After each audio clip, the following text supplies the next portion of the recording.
பாக்கியராஜ் தங்கராஜ் வீட்டுக்கு கிளம்பி போகிறாரு. பாக்கியராஜ் தங்கராஜ் வீட்டுக்குள்ளே உள்ள நேரடியாக போனோடனே தங்கராஜோட அம்மா, என்னடா வீடு திறந்துருக்குன்னு நெடு நெடு நெடு நெடுன்னு உள்ளே வர, உனக்கு யார் கொடுத்தா இந்த தைரியத்தை அப்படின்னு சொல்லி கேட்குறாங்க. ஏத்த உள்ளே வரக்கூடாதா அப்படின்னு கேட்குறாரு பாக்கியராஜ். இதை கேட்ட தங்கராஜோட அம்மா, அப்படி சொல்லலை, என் பையனை பார்த்தா முதல்லையெல்லாம் நீ பதுங்கி பதுங்கி பம்மி பம்மியில் வருவ, இப்போ என்றானா நெடு நெடு நெடு நெடுன்னு ஹால் வரைக்கும் வந்திருக்கிற, இந்த தைரியத்தை யாரா கொடுத்தது உனக்கு அப்படின்னு சொல்லி கேட்குறாங்க. அத்தை, நான் ஒன்றும் இங்கே சும்மா வரல, தரணியை என் கூட கூட்டிகிட்டு போகிறக்கு தான் வந்திருக்கேன் அப்படின்னு சொல்கிறாரு பாக்கியராஜ். இதை கேட்ட தங்கராஜ், என் பையனை கூட்டிகிட்டு போகிறக்கு நீ யாருடா அப்படின்னு சொல்லி கேட்குறாரு. அதுக்கு பாக்கியராஜ், அம்மா எங்கே இருக்கோ அங்கே தானே பிள்ளையும் இருக்கணும் அப்படின்னு சொல்கிறாங்க. அப்படி உங்கள் அக்காவுக்கு தரணியை பார்க்கணுன்னு தோணுச்சுன்னா இங்கே கூட்டிகிட்டு வந்து உங்கள் அக்காவை விடு, அதை விட்டுட்டு தரணியை கூட்டிகிட்டு போகிறேன்னு சொல்கிற, இளவரசி உங்கள் அக்கா கூட இருக்கிறாள்ல, அப்புறம் என்ன, பையன் எங்கள் கூட இருக்கட்டும், புள்ள உங்கள் கூட இருக்கா, அவ்வளோதான், சரியாக போயிடுச்சு. தங்கச்சி வாழ்க்கை மேலே உனக்கு அக்கறை இருந்துச்சுன்னா நீ இப்படி வந்து குழந்தைய கூட்டிகிட்டு போகிறேன்னு சொல்லுவியாடா? புருஷன் பொண்டாட்டி சண்டைக்குள்ளே அவங்க பார்த்து சரி பண்ணிக்குவாங்க, நீ எதுக்குடா நடுவில் தேவையில்லாமல் பூந்து உன் தங்கச்சியை அங்கே கூட்டிகிட்டு போகிறேன்னு சொன்னேன், எந்த வீட்டில் புருஷன் பொண்டாட்டி சண்டை இல்லாமல் இருக்குது அப்படின்னு சொல்லி கேட்குறாங்க. எல்லாத்தையும் கேட்ட தங்கராஜ், இங்கே பாரு, இன்னொரு தடவை நீ என் வீட்டுக்குள்ளே வந்த காலை உடச்சிருவேன் அப்படின்னு சொல்கிறாரு. அதுக்கு பாக்கியராஜ், காலை உடைப்பீங்களா, இங்கே உடைங்க பார்க்கலாம், நான் எங்கே போய் தரணியை கூப்பிட்டுக்கணுமோ அங்கே போய் கூப்பிட்டுக்கிறேன் அப்படின்னு சொல்கிறாரு.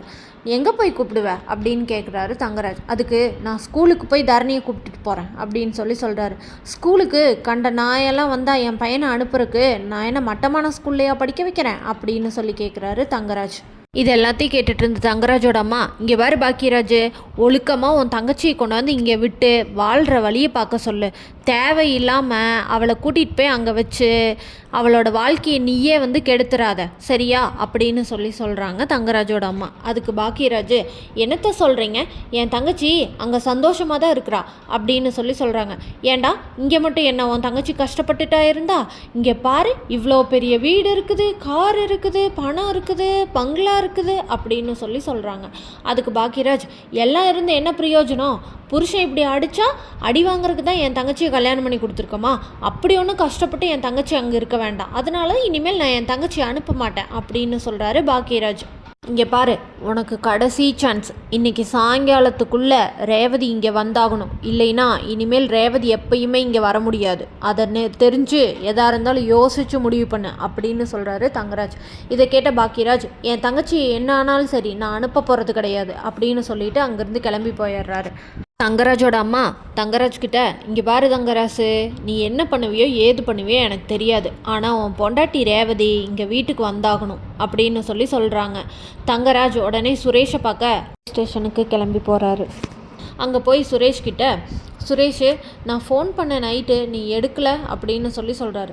சுரேஷ் வந்து கொஞ்சம் வருத்தமாகவே பேசுகிறாரு, சரியாக முகம் கொடுத்தே பேசாதனால, சுரேஷ், நேற்று நான் ஒரு வேலையாக ஐஜி ஆஃபீஸ் வரைக்கும் போயிருந்தேன், அங்கே உன்னோட ப்ரமோஷனை பற்றி பேசியிருக்கோம், நீ இன்னும் 1 இயர்க்குள்ளே எப்படியாச்சும் இன்ஸ்பெக்டர் ஆயிடுவடா அப்படின்னு சொல்கிறாரு தங்கராசு. இதை கேட்டோன்னே சுரேஷுக்கு ரொம்ப குஷியாகி மாமான்னு மறுபடியும் எப்பயும் போல் பேச ஆரம்பிச்சிடுறாரு.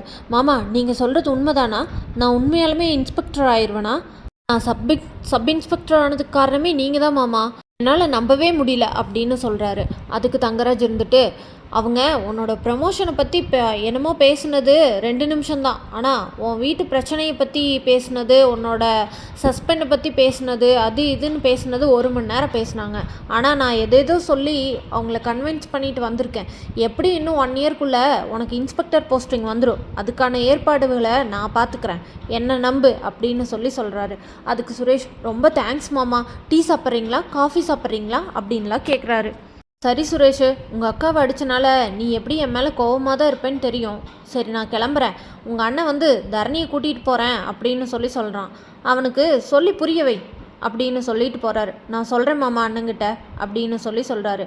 ராகவனும் லட்சுமியும் ரேவதி கிட்ட, ரேவதி என்ன பிரச்சனை, உனக்கும் மாப்பிள்ளைக்கு என்ன பிரச்சனைன்னு சொன்னாதானம்மா அதை சரி பண்ண முடியும் அப்படின்னு கேட்குறாங்க. அதுக்கு ரேவதி, ஒன்றும் இல்லைப்பா அப்படின்னு சொல்கிறாங்க. இதை கேட்ட அழகுமதி என்ன பிரச்சனைன்னு எனக்கு தெரியும் அப்படின்னு சொல்கிறாங்க. அதுக்கு லட்சுமி, ஏண்டி பெத்தவ என்கிட்ட கூட சொல்லாமல் ஆனால் இவகிட்ட என்ன பிரச்சனைன்னு சொல்லியிருக்கியா நீ அப்படின்னு சொல்கிறாங்க. அதுக்கு ரேவதி, அம்மா நீ கொஞ்சம் கம்முன்னு இருமா அப்படின்னு சொல்கிறாங்க. இதை கேட்ட அழகுமதி, நான் சொல்கிறேன், என் வேலை போனதுக்கு காரணம் உங்கள் மருமகன் தங்கராஜ் தான் அப்படின்னு சொல்கிறாங்க. என்னது வேலை போனதுக்கு காரணம் மருமகனா அப்படின்னு கேட்குறாங்க. வேலை போனதுக்கு காரணம் அவர் தான் தெரிஞ்சதுக்கப்புறமா என்னால் எதுவுமே பேசாமல் இருக்க முடியல. அதனால நான் அவர்கிட்ட போய் கேட்டேன். இவங்க என்கிட்ட சொன்னாங்க, அதனால் நான் அவர்கிட்ட கேட்டேன். அதனால தான் அவங்க 2 பேத்துக்குள்ளே சண்டை அப்படின்னு சொல்கிறாங்க மதி. இதுக்கு ரேவதி, ஆமாப்பா அவர் அதை அத்தைக்கிட்ட நேரடியாகவே சொன்னார், அதனால தான் நான் மதிக்கிட்ட சொன்னேன் அப்படின்னு சொல்கிறாங்க.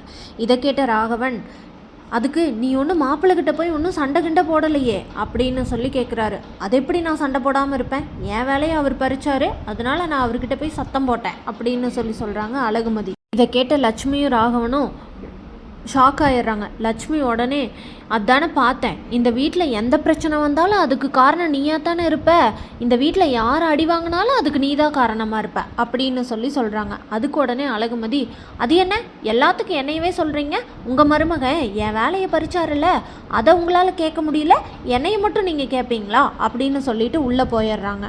அதுக்கு அழகுமலர் வந்துட்டு, நீங்கள் கம்முன்னு இருந்திருக்கலாம் 2 பேரும் அப்படின்னு சொல்கிறாங்க. ராகவன் ரேவதி கிட்ட, மாப்பிள்ளை அப்படி பண்ணியிருந்தாருன்னா வாயை மூடிட்டு உன்னால் சும்மா இருக்க முடியாதா, அதை ஃபோன் பண்ணி நீ மதிக்கிட்ட சொல்லியே தான் ஆகணுமா, உன் வாழ்க்கையை எப்படி காப்பாற்றிக்கணுமோ அப்படி காப்பாற்றிக்கப்பாரு, அவள் உன்னைய பற்றி நினச்சாலா, அவள் எவ்வளோ சுயநலமாக ஒரு விஷயம் தெரிஞ்ச உடனே அதை நாசுக்காக டீல் பண்ணாமல் நேராக மாப்பிள்ளைகிட்ட வந்து கத்தியிருக்கிறா. ஏன் லட்சுமி, நீ வீட்டில் இருந்துட்டு என்ன பண்ணுற, இவங்க எங்கே போகிறாங்க எங்கே வராங்கன்னு நீ அதை கூட கவனிக்க மாட்டியா, இவ இங்கிருந்து போய் மாப்பிள்ளையை கத்திட்டு வந்திருக்கா, அதுவே உனக்கு தெரியல இத்தனை நாளா அப்படின்னு லட்சுமி கிட்ட சண்டைக்கு போகிறாரு ராகவன். மதி உண்மையை சொல்லிட்டா, அதனால் மதிக்கு நேர போகிறோம் பிரச்சனை என்னன்னு தெரிஞ்சுக்க நம்ம சேனலை மறக்காமல் லைக், ஷேர் அண்ட் சப்ஸ்கிரைப் பண்ணிக்கோங்க.